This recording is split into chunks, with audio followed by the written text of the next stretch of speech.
मैं मां हूं, धरती मां। कायरों ने सदा अपनी कायरता को रणनीति के पर्दे में छिपाने का प्रयत्न किया है। एक नारी का अपहरण या उसे राजनीतिक उद्देश्यों से प्रयोग करने का प्रयास कभी नीति का अंग नहीं बन सकता। सहस्त्रार्जुन के पुत्रों ने अनामिका का इसी तरह प्रयोग करना चाहा। मैं जानती थी कि इसका क्या परिणाम होगा। अनामिका का बलिदान परशुराम के ऐसे क्रोध का कारण बन गया जिसका अंत उसी समय हो सकता था जब उसका पूर्ण प्रतिशोध ले लिया जाए। परशुराम ने यह प्रतिशोध लिया और मैं जानती हूं कि अनामिका की आत्मा को शांति मिल चुकी है और अब सहस्त्रार्जुन का परिणाम भी बहुत दूर नहीं है।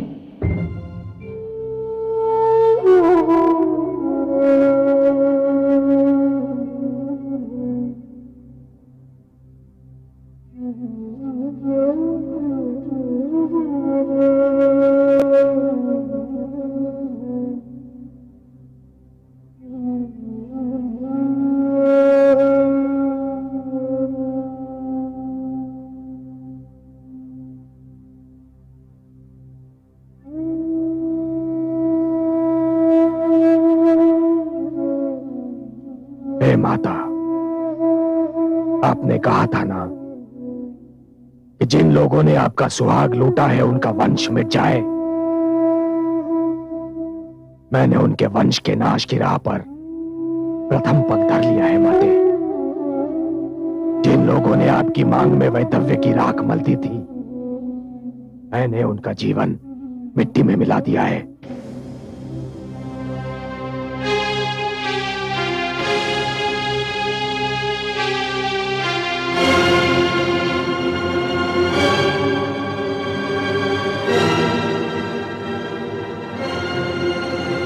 माता,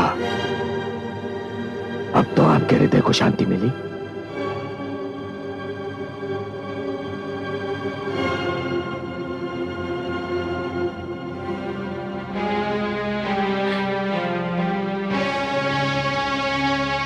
इन दुष्टों के अंत से मेरा लूटा हुआ सुहाग तो नहीं मिल सकता पुत्र, किंतु मुझे हर्ष अवश्य है कि पाप और अन्याय को दंड मिल गया है। नहीं तो हर बलवान यही समझता कि निर्बल पर अत्याचार के विरोध का प्रचलन समाप्त हो चुका है। माता, मैं यही बात सिद्ध करना चाहता था माता, कि हर निर्बल पर अत्याचार करने वाला बलवान ये जान ले कि निर्बल और उसके बीच कोई परशुराम भी आ सकता है जो उसका विरोध भी कर सकता है, उसका अंत भी कर सकता है। किंतु पुत्र, जब तक आवश्यकता ना हो विरोध ना ही करें तो अच्छा है। मैं तुम्हें दोष नहीं देती, किंतु यदि एक ऋषि पुत्र की दृष्टि से करुणा ही चली गई तो ये समस्त संसार के लिए बहुत ही दुखद घटना होगी। मुझे आज भी मेरे पति के सिद्धांतों से प्रेम है और सत्य कहूं तो ये प्रेम अब और भी बढ़ गया है।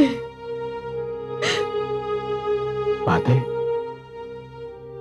आप मुझे दोषी समझ रही हैं? नहीं पुत्र,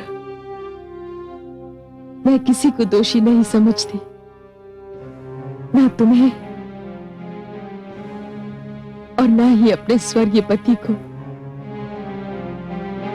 नियति के लेख को दोष देना व्यर्थ है। पर माता, कदाचित आपको ज्ञात नहीं है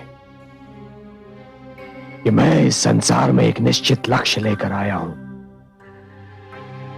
अभी तो मुझे उन क्षत्रियों के रक्त से पिताश्री का तर्पण करना है माता, जिन्होंने समस्त ऋषिगण का जीवन नरक बना दिया था, जिन्होंने विद्यार्थियों के हाथों से पुस्तकें और आचार्यों से उनका धीरज छीन लिया था।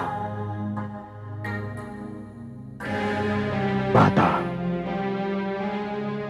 मैंने सरियानावत में जो कुंड बनाया है, उस कुंड को क्षत्रियों के रक्त से भरना है। मैंने आपको यह वचन दिया था माता, और वो वचन मैं अवश्य निभाऊंगा। माता, बस मुझे आपका आशीर्वाद चाहिए माता, आपका आशीर्वाद।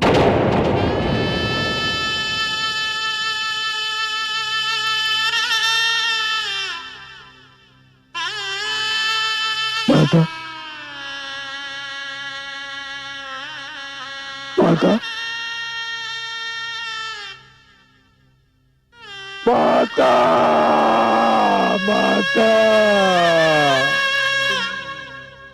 माता, माता, माता। अनुज, क्या हुआ इनको? माता हमें छोड़कर चली गई बंधु। नहीं, माते, माते, माते, माते, माते। नहीं बंधु, नहीं, अश्रु मत बहाओ। वीरांगना की मृत्यु पर अश्रु बहाना उसकी वीरता का अनादर करना है।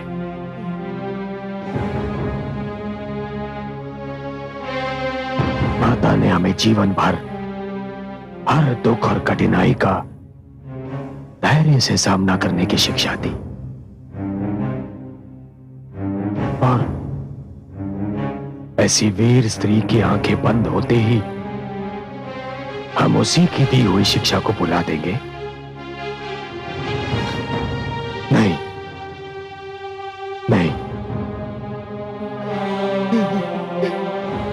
किंतु अब हम आशीर्वाद किससे मांगेंगे? कौन देगा हमें आशीर्वाद?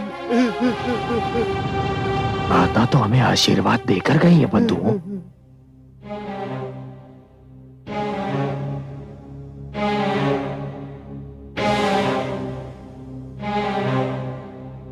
और माता का आशीर्वाद यह है कि अब जब हम अत्याचार से युद्ध करें तो हमें यह ध्यान न रहे कि हमारी माता की सुरक्षा कौन करेगा। उन्होंने हमें अपनी सुरक्षा की चिंता से मुक्त कर दिया है, मुक्त कर दिया है, ताकि अब हमारे ध्येय पूर्ति के बीच कोई माता, कोई पिता या कोई अनामिका बाधा न बन जाए।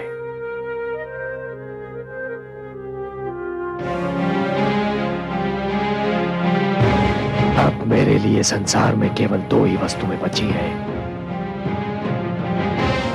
सहस्रार्जुन का शीश और मेरा परशु।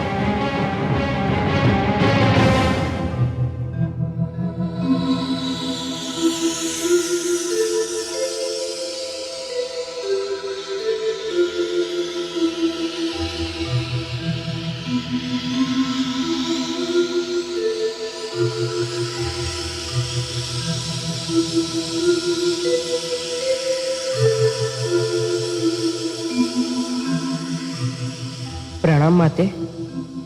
आयुष्मान भव। तुम्हें देखने को मेरे नैन तरस गए हैं पुत्र। कई कई दिन बीत जाते हैं तुम्हें देखे बिना। तुम क्या जानो माँ की ममता क्या होती है पुत्र। जानता हूँ माते, जानता हूँ मैं। माते, मैं आपकी ममता का ऋण नहीं चुका पा रहा हूँ।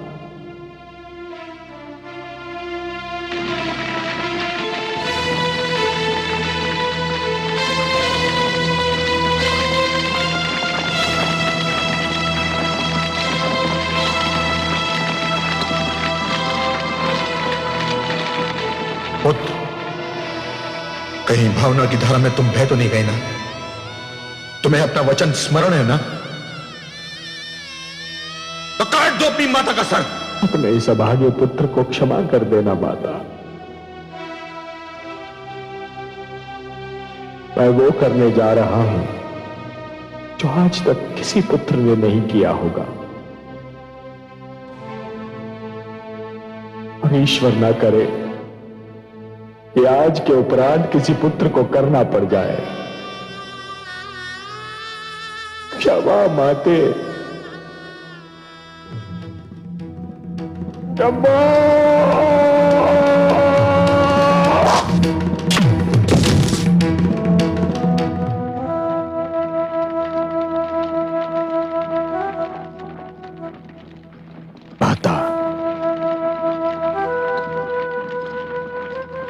अंतिम विदा देने आया हूं माता। मेरा प्रणाम स्वीकार कीजिए।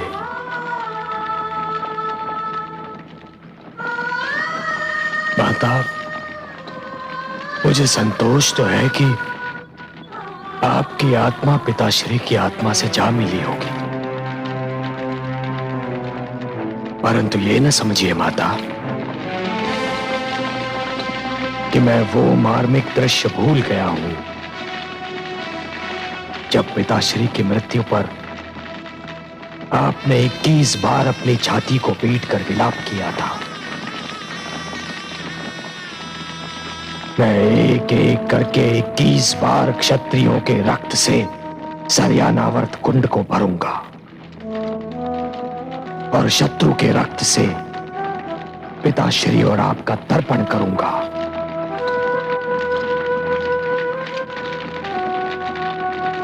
ये आपका ऋण है मुझ पर माता, ऋण है मुझ पर।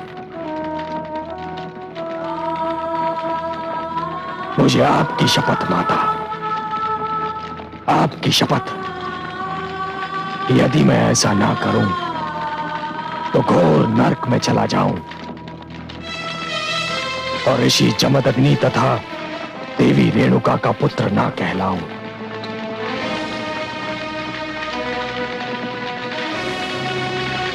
माता,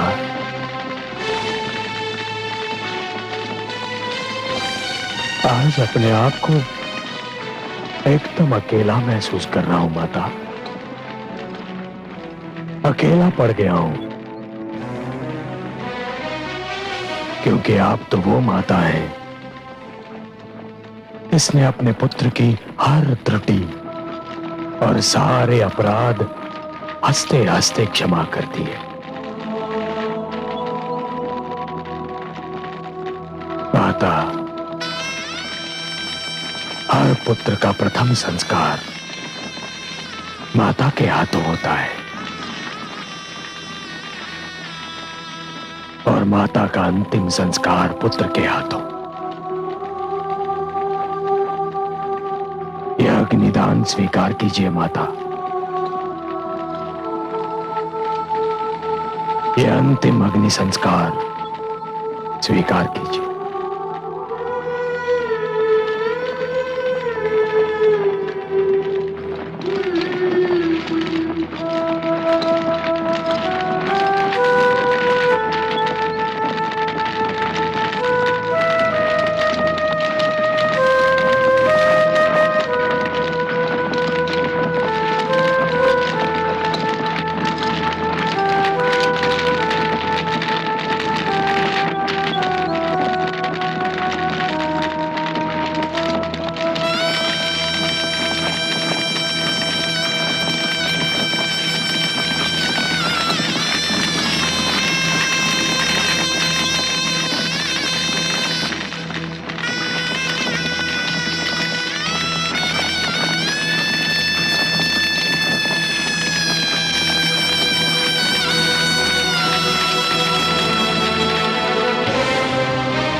माताश्री,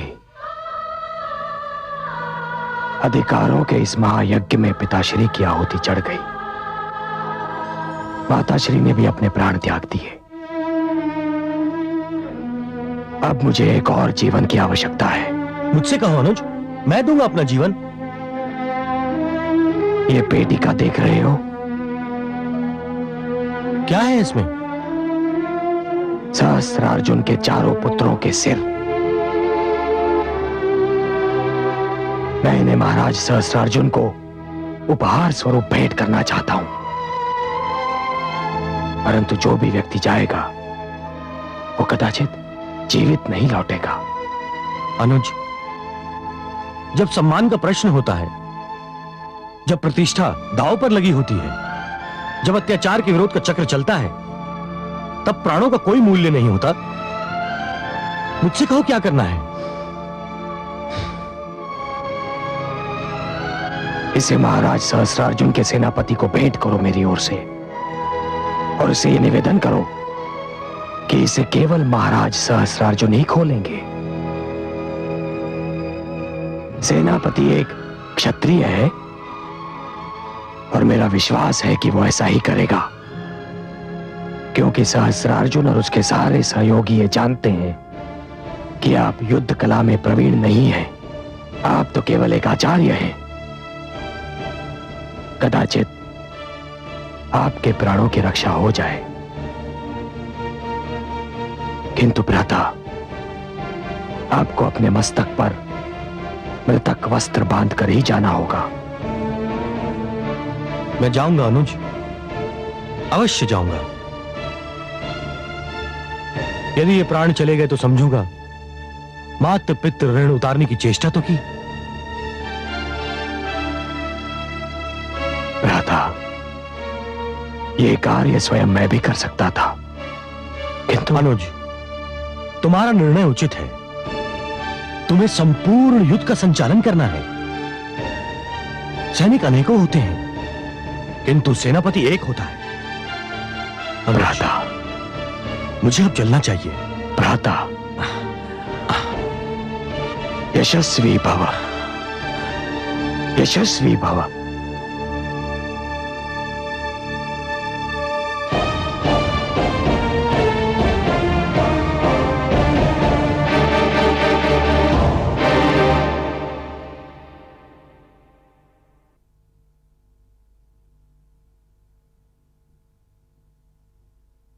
आइए आचार्य कलश।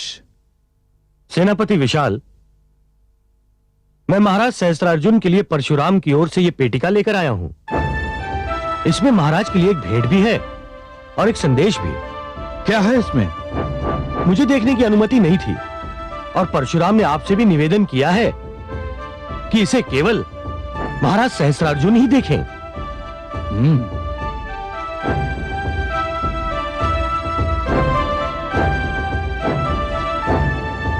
पेटिका की बनावट देखकर तो ऐसा लगता है कि परशुराम ने हमारे महाराज के लिए कोई अनमोल भेंट भेजी है, और राज की सैनिक तैयारियां देखकर घबरा गया है परशुराम। एक सशस्त्र बड़ी सेना का सामना करना इतना सरल नहीं होता आचार्य कलश। यह पेटिका आप द्वारा लाई गई है, इसलिए मुझे इसमें कुछ भी संदेह योग्य नहीं लगता। मैं इस पेटिका को महाराज तक पहुंचा दूंगा। आप जा सकते हैं।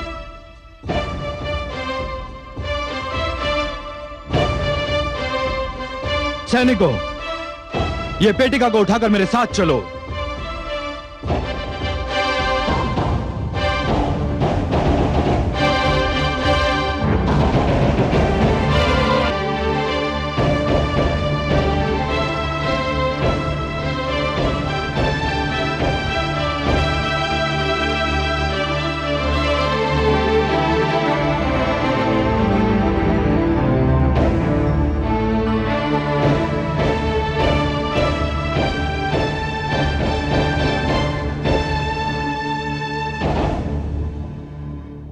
कहो महामंत्री, कोई सूचना मिली कि हमारे चारों पुत्रों को जिन राज्यों में पहुंचना था, क्या वो वहां पहुंच गए? अब तक तो कोई सूचना नहीं मिली महाराज। यह तो बड़ी चिंता का विषय है। ऐसा नहीं है महाराज, कभी कभी सूचना का न मिलना ही अच्छी सूचना होती है। चारों राजकुमार सकुशल होंगे। ईश्वर करे ऐसा ही हो।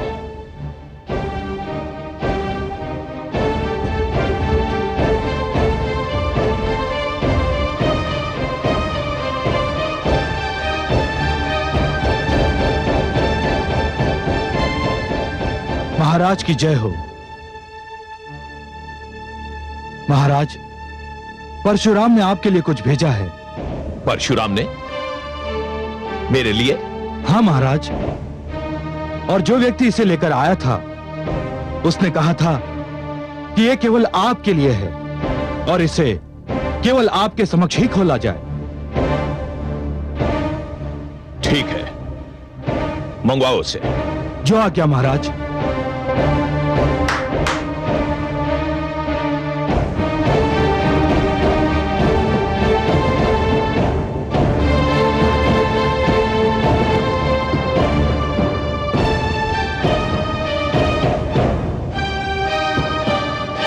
खोलो इसे।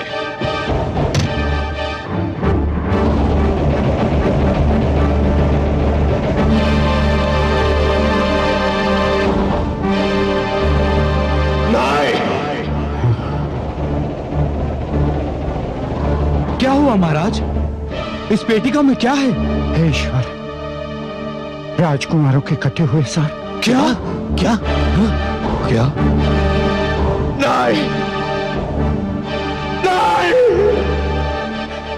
ईश्वर, नहीं, ईश्वर,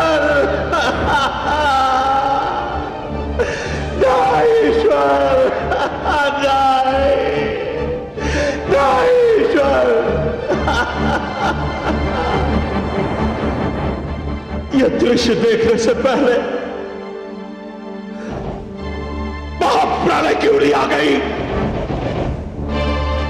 मेरे कुलदीपकों का प्रकाश बुझाने से पहले हे सूर्य, हे चंद्रमा, तुम्हारा प्रकाश अंधकार में क्यों नहीं बदल गया?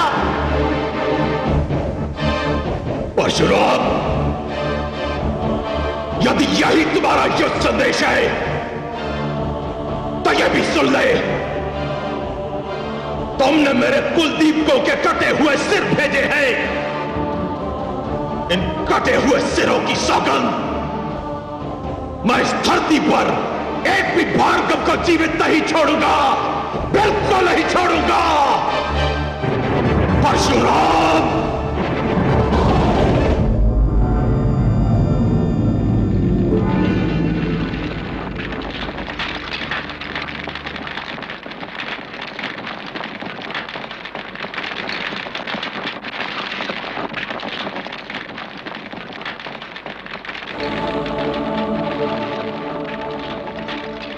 मैं अपने वंश के कुलदीपकों को बुझता हुआ देख चुका हूं। आज उनकी जलती हुई चिताएं भी देख रहा हूं। मेरे वीर पुत्रों, मैं नहीं जानता कि तुम्हें अपने कर्मों का दंड मिला है या तुम्हें मेरे कर्मों का दंड मिला है। मेरा दुर्भाग्य तो यह है कि मैं तो तुम चारों के मृत शरीर भी प्राप्त नहीं कर सका। तुम्हें अग्नि देने के पश्चात आज जीवन में पहली बार मैं पीछे मुड़कर देख रहा हूं पुत्रों। जीवन में पहली बार पीछे मुड़कर देख रहा हूं।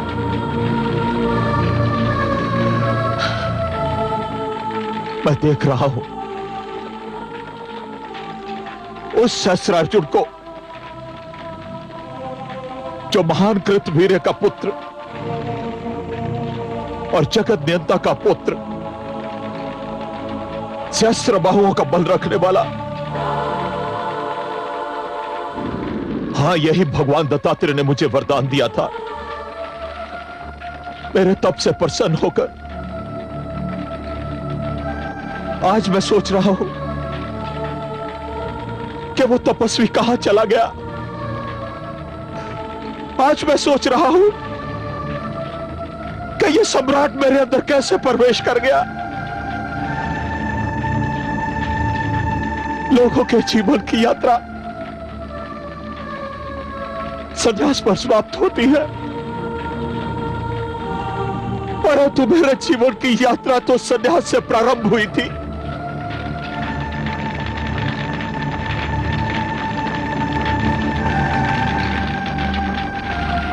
भूल कहां हुई है? ये भूल हुई है या मेरी पीड़ा, मेरी कुंठा मुझे ऐसा समझने पर विवश कर रही है? हे धरती, हे आकाश, है मेरे पितृ देवता, आज इस समय मैं निर्णय की घड़ी के समक्ष एक अपराधी की भांति खड़ा हूं। क्या यह सारा दोष मेरा ही है? आज मेरे अंदर घृणा का लावा जो इतना उबल रहा है, वो ना जाने कितने भार्गों को अब तक निकल चुका है, और अब यही घृणा का लावा परशुराम को भी निकलना चाहता है।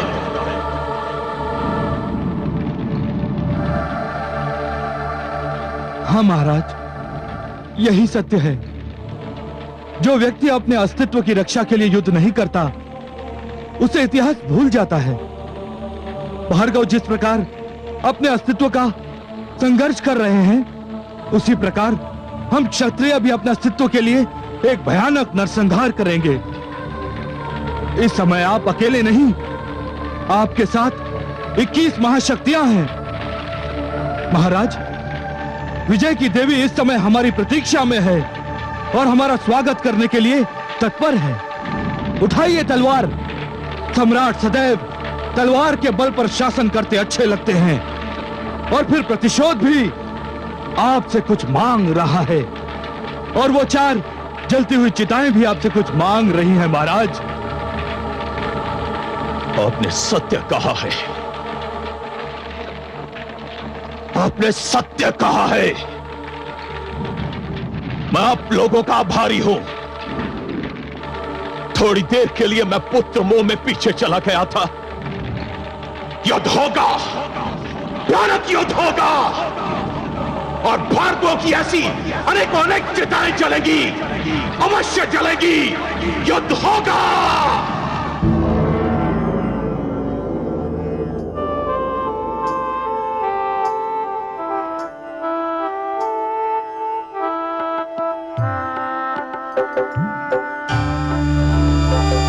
नारायण नारायण।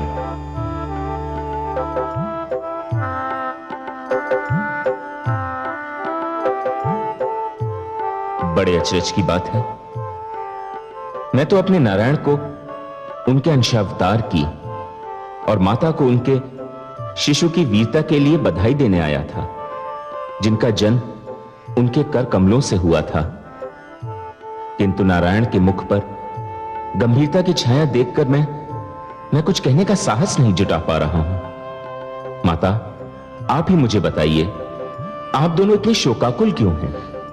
क्या कहें देवर्षि, जिन हाथों में संसार के सर्वोत्तम शस्त्र इसलिए दिए जाएं कि वो मानव जाति की रक्षा का भार संभाल सकें, मानवता के रक्षक बन सकें, यदि वही हाथ भ्रष्टाचार और अनैतिकता की दलदल में धंस जाएं, तो क्या मन को दुख नहीं होगा? आज हम दोनों के सिर लज्जा से झुक गए हैं। आपके मुख से निकले हुए शब्द बहुमूल्य हैं माते, किंतु मैं इन शब्दों का अर्थ समझने में स्वयं को असमर्थ पा रहा हूं। आप किन हाथों की चर्चा कर रही हैं? अपने प्रपौत्र के हाथों की। आपका प्रपौत्र? माते, मैं अब भी नहीं समझ पा रहा हूं, आप किसके विषय में बात कर रही हैं? सहस्त्रार्जुन के विषय में, और किसके? ठहरिए माते, आप मुझको जितना शक्तिशाली समझ रही हैं, मैं उतना हूं नहीं। मुझे इस झटके से संभलने दीजिए। सहस्त्रार्जुन आपका पपौत्र है? मेरे लिए तो यह सूचना है माते। हाँ देवर्षि, ये बात बहुत कम लोगों को ज्ञात है। यूं तो मेरे कमल नयन बहुत ही कृपालु, दयालु हैं। इनके मन में मेरे लिए अथाह प्रेम है, किंतु एक बार ये मुझसे क्रोधित हो गए और क्रोध में आकर इन्होंने मुझे अश्व प्रजाति में जन्म लेने का श्राप दे दिया। फिर क्या हुआ माते? सो मैंने अश्व प्रजाति में जन्म लिया, किंतु इनको भी मेरे बिना चैन कहां। थोड़े ही दिनों के पश्चात इन्होंने स्वयं भी अश्व प्रजाति में जन्म लिया और मुझसे विवाह किया। नारायण नारायण, आज तो लग रहा है मेरे मस्तिष्क में भूकंप आ रहा है। ये मैं क्या सुन रहा हूं माते? ये सत्य है। विवाह के उपरांत हमारे एक पुत्र हुआ, कृतवीर्य। सहस्रार्जुन उसी कृतवीर्य का पुत्र है, तो फिर वो हमारा प्रपौत्र हुआ ना। इतने महान पिता का इतना आतताई पुत्र। यही तो दुख की बात है देवर्षि। सहस्रार्जुन आरंभ में बहुत सुशील और चरित्रवान था, परंतु जैसे ही मैंने दत्तात्रेय के रूप में उसे सहस्रबाहु होने का वरदान दिया, उसने तो अपने जीवन का मार्ग ही परिवर्तित कर दिया। सर्वेश्वर ने उसे सहस्त्रबाहु इसलिए दिए थे कि वो अपने सहस्त्र हाथों से मानवता की रक्षा करेगा, किंतु उसने अपने हाथों में ऐसे शस्त्र थाम लिए जिनमें अनैतिकता, भ्रष्टाचार और अन्याय की दुर्गंध बसी हुई थी। ऐसे अत्याचारियों का तो अंत होना ही चाहिए। वो तो होकर रहेगा, किंतु दुख की बात यह है देवर्षि कि उसका अंत स्वयं मुझे करना होगा। कितना दुर्भाग्य है ना देवर्षि कि अपनों को अपनों के ही हाथों दंड मिलेगा। किंतु मैं कर भी क्या सकता हूं? उसने जमदग्नि जैसे महान ऋषि को कष्ट दिया, समस्त ऋषिगण का जीवन नरक बना दिया, विद्यार्थियों का जीना दूभर कर दिया। मुझे उसका वध तो करना ही होगा।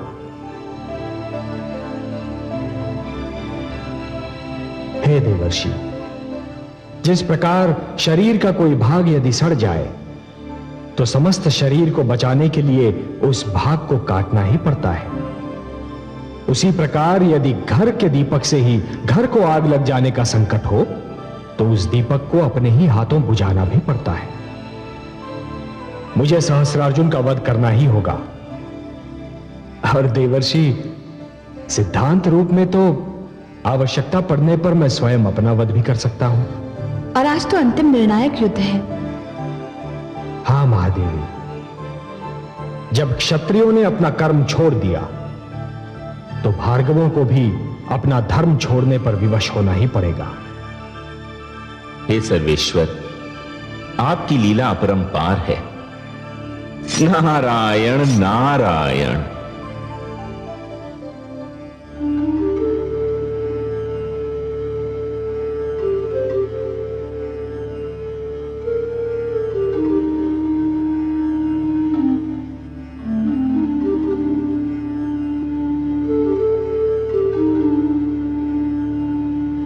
मैं तुम्हारे विचारों से सहमत नहीं हूं पुत्र, किंतु मुझे अभी यह लगता है कि तुम अधीर हो उठे हो। तुम धैर्य से कार्य नहीं ले रहे हो पुत्र। आप जिसे धैर्य कहते हैं, मुझे उस पर आत्महत्या का संदेह होता है। मुझे मृत्यु से डर नहीं लगता पिताश्री, किंतु मैं उस मृत्यु के नाम से भी घृणा करता हूं जो केवल इसलिए आ दबोचे कि हमने जीने का प्रयत्न ही नहीं किया था। पुत्र, यदि तुम जाने की हट कर रहे हो तो जाओ, किंतु एक बात याद रखना पुत्र, ब्राह्मण कभी हत्यारा नहीं होता। यदि मेरा ब्राह्मण होना ही मुझे अन्याय से लड़ने से रोकता है तो जाइए पिताश्री, मैं आज से ब्राह्मण नहीं रहा।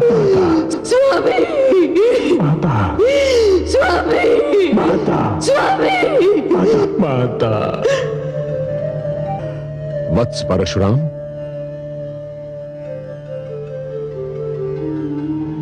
ब्रह्मर्षि वशिष्ठ, चरण वंदन।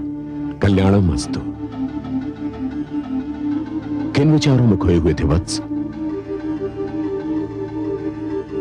ब्रह्मर्षि, मैं अपने बाल्यकाल से माता रेणुका के निधन तक की एक एक घटना का मूल्यांकन करने की चेष्टा कर रहा था। मेरा सौभाग्य कि आपके दर्शन हुए। आप कब आए ब्रह्मर्षि? अभी अभी। बस परशुराम, जीवन के मार्ग पर चलते हुए हर नई घटना का मूल्यांकन करते समय पीछे मुड़कर अवश्य देख लेना चाहिए। जिस प्रकार वनराज सिंह हर 10 पग चलने के पश्चात पल भर को रुकता है, स्थिति को आंकता है और फिर पीछे मुड़कर देखता है। हे ब्रह्मर्षि, जीवन संग्राम में जूझते जूझते मेरा बाल्यकाल तो खो गया और आयु के रथ के पहिए में मेरे युवा काल का उत्तरीय इस प्रकार उलझ गया है ब्रह्मर्षि कि मैं समझ नहीं पा रहा हूं कि क्या करूं। काल का पहिया रुक नहीं सकता और उत्तरीय बचाने का निर्णय मुझे बड़ी शीघ्रता से करना होगा।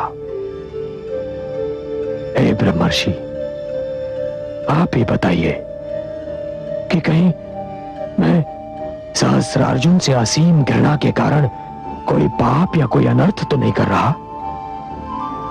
मुझे प्राण लेने या प्राण देने का निर्णय करना है ब्रह्मर्षि, मेरी सहायता कीजिए। बड़ा ही शुभ हुआ वत्स परशुराम कि मैं तुमसे मिलने आ गया। तुम्हें भ्रमित होने की कोई आवश्यकता नहीं है, क्योंकि युद्ध को निमंत्रण तुमने नहीं दिया, अन्याय को जन्म तुमने नहीं दिया और यह व्यवस्था तुमने नहीं बनाई। हे परशुराम, इस पृथ्वी पर जो भी प्राणी आता है उसमें परमात्मा का अंश होता है और यह ईश्वर की वाणी है कि अन्याय सहने वाला अन्याय करने वाले से अधिक बुरा होता है।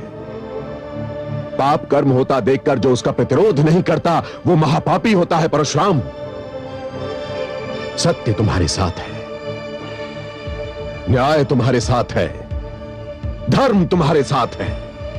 वत्स परशुराम, तुमने जो पग उठाया है वो उचित है, न्याय संगत है और मेरा ही नहीं अपितु समस्त ऋषि समाज का समर्थन तुम्हें प्राप्त है। उठो भार्गव वीर, संशय की दीवार को गिरा दो, भ्रम की चादर को चीर डालो और हे क्रांति के महानायक परशुराम, इस अन्याय को सदा सदा के लिए इस पृथ्वी से निर्मूल कर दो, समाप्त कर दो।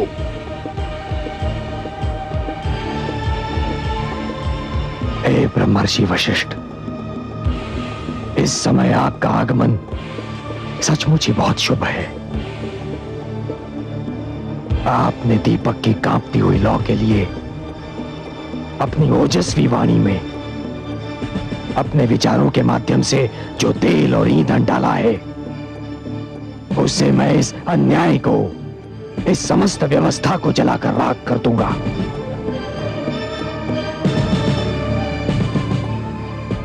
मुझे आशीर्वाद दीजिए। विजयी भव।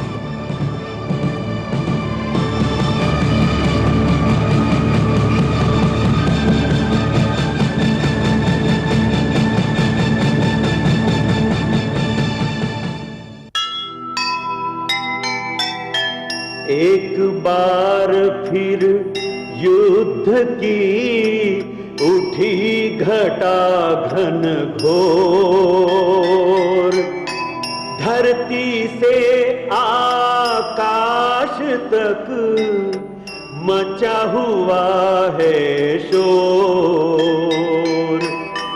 एक और सेना बड़ी, एक और सतनाम, ये तो समय बताएगा क्या होगा परिणाम, क्या होगा परिणाम। जो सुनेगा ये पुराण पाएगा सुख और ज्ञान, पाएगा सुख और ज्ञान। कर्म को ही धर्म जान, प्रेम की तू छेड़तान, प्रेम की तू छेड़तान। बीते